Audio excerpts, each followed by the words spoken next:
بسم الله والصلاة والسلام عليك يا رسول الله. اللهم ارحم أبي واغفر له واجعله من أهل الجنة يا رب. اللهم ارزق أبي الفردوس الأعلى في الجنة يا رب. اللهم اجعل قبر أبي روضة من رياض الجنة يا رب، ولا تجعله حفرة من حفر النار.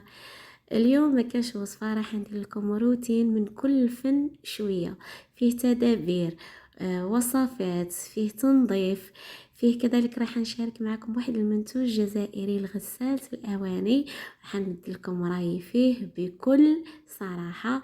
بلا ما نطول عليكم نقول لكم ما تنساوش ديروا لي جيم لا فيديو بهكا تشجعوني وتدعموني وتطلع لي القناة، ونبداو بسم الله على بركة الله. واول حاجه حبيت نشاركها معكم هو هذا السائل الخاص تنظيف جميع الاسطح. راح نشاركه معكم اكثر من رائع، يعني الناس اللي ما عندهاش باش تشري المواد هادو تاع التنظيف ولا اللي خاصين يعني بالتنظيف. نقول لكم شوفوا معايا هذا السائل اللي راح نديرو معكم بزاف بزاف هاي.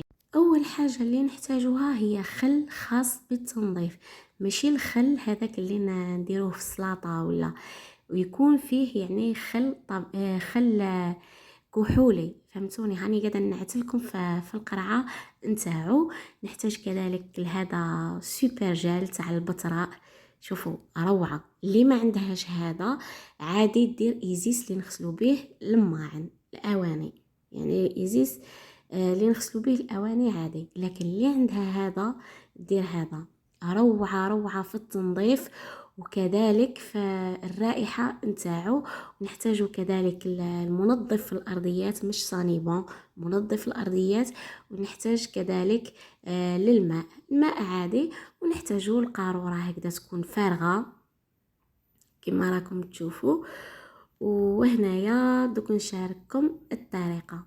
شوفوا في القرعه رايحه نحط، شوفوا انا رايحه نكيل بهاد الكاس، نتوما كيلو بواش حبيتو والكونتيتي اللي حبيتو ديروها. درت كاس تاع خل خاص بالتنظيف كما قلت لكم، ضفت له الماء، الكاس الاول، كاس الثاني، كاس الثالث، والكاس الرابع. يعني كاس خل خاص بالتنظيف ولا كحولي مع 4 كيسان تاع الماء. ودرت ملعقه كبيره تاع السوبر جل تاع البتراء، ودرت حوالي نص بوشون تاع لافصول، ونخلطهم مع بعضهم. خلطهم مليح وروحوا نظفوا به اي حاجه. شوفوا هنايا درت بهم الكراسه تاع الكوزينه. شوفوا نرش هكا ونخلي الكرسي، رشوهم خليهم حوالي شوفوا 3 دقائق 4 دقائق كما حبيتوا. هنايا جيت ندير سطح العمل الرخامه تاعي، درك تشوفوا هكا تخرج تلمع. مسحتها جيدا، شوفوا اللمعان اللي مدتهولي. درت بها تاني لافيسيل، ديروا بها الفريجيدار، ديروا بها لي زيليمون تاعكم الخزاين، اي حاجه يعني ما في الخشب ويصلح ويطلع يشعل. شوفوا كلش كلش ما شاء الله. والريحه وش نقول لكم، الريحه ما شاء الله، يعني حتنظف لكم، تعقم لكم، تنحي لكم ليدان كلش. هنايا رجعت للكراسه، خرجوا يشعلوا.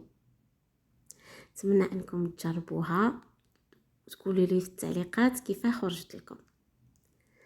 من جهه اخرى هنايا رحت غسلت الفريجيدار تاعي ولا الثلاجه تاعي، حطيت شويه سائل غسل الاواني مع ملعقه تاع السوبر جيل تاع البتراء. هذه هي. غسلت الفريجيدار كما تعرفوا. الفريجيدار صراحه راهو نظيف، يعني مرفا نديرو بهذوك يا ايا كلين يا استيوس خاص بالثلاجه، لكن درك مع رمضان راهو جاي، ربي يدخلوا علينا ان شاء الله بالصحه والهنا. قلت ندير له هكا جره برك بالصابون،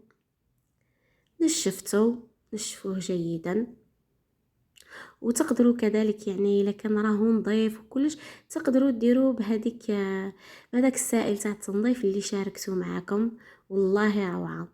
والثلاجه تاعكم يعني كنصيحه ما ديرولهاش كامل لو جافيل، لانه كما تعرفوا راح يصفر لكم الثلاجه نتاعكم. من الاحسن ديروا شويه تاع سائل غسل الاواني وخلاص، وتعقبوا عليه ويطلع لكم يشعل. جا ما شاء الله، شوفوا الله يبارك. هنا غسلت المنظمات اللي فيه كلش، خليتهم يقطروا ومن بعد نعاود نرجعهم. يعني ما شاركتش معاكم كلش، يعني هنايا للتحفيز فقط، يعني اللي مازالت ما دارتش الفريجيدار تاعها ولا تنوض ديرو. هنايا رحت عاودت نظمت كلش، يعني كل منظم واش راني حاطه فيه. كاين اللي حاطه فيه الفرماج، كاين اللي حاطه فيه طماطم هريسه، كل حاجه، يعني كل وحده كيفاش تنظم الفريجيدار نتاعها كما حبيتو.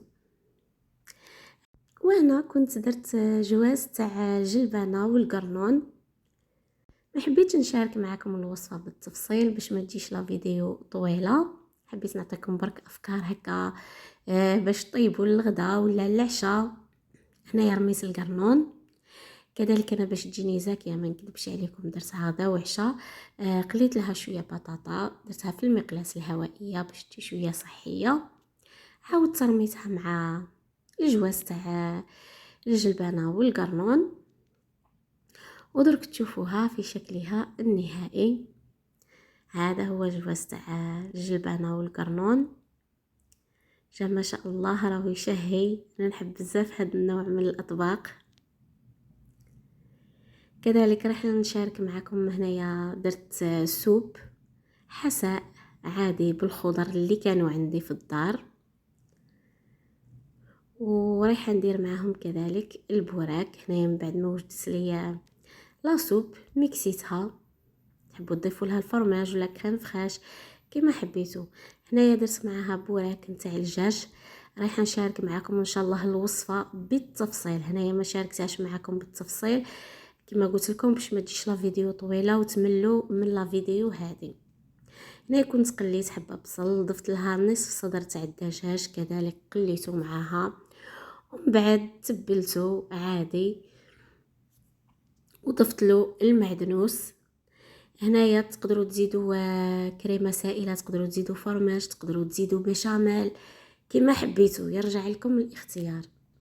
ورحت قليت البوراك كاين اللي يحبوه احمر كاين اللي يحبوه صفر، كل واحد كيفاش يحبه. وهذا هو الشكل النهائي تاع الحساء والبوراك. على بالي بلي شهيتكم نقول لكم شهيتكم في الجنه ان شاء الله.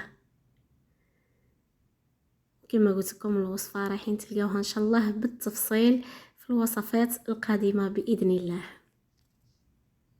وهنايا درت لهم كروكي بذوق الشوكولا، يجي بزاف بنين، يجي روعه. هذا الكروكي كنت شاركته معكم راهو في القناه، اكتبوا كروكي بذوق الشوكولا مطبخ وتدابير اياد، رايحه تخرج لكم الوصفه بالتفصيل.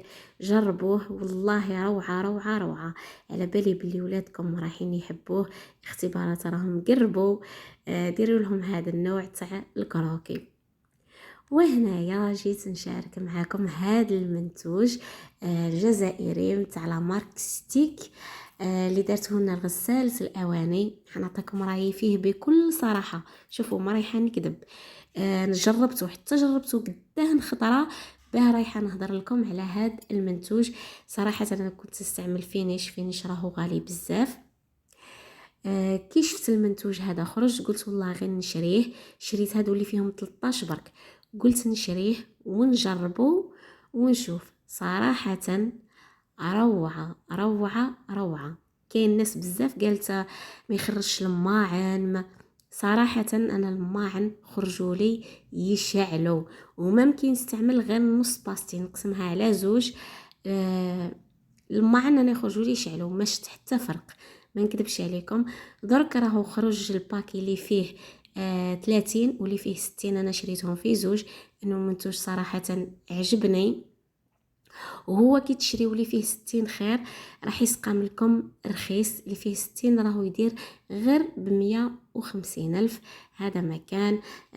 هذه هي، حبيت نهضر لكم يعني على هذا المنتوج الرائع، وحتى جربته يعني حتى جربته قداه خطره باش جيت هضرت لكم عليه. درك وصلنا الى نهايه الفيديو. نتمنى انه الروتين تاع اليوم يكون نال الاعجاب نتاعكم، وكذلك تكونوا استفدتوا منه ولو بالقليل. ودرك ما بقى لي غير نقول لكم مع السلامه، في امان الله.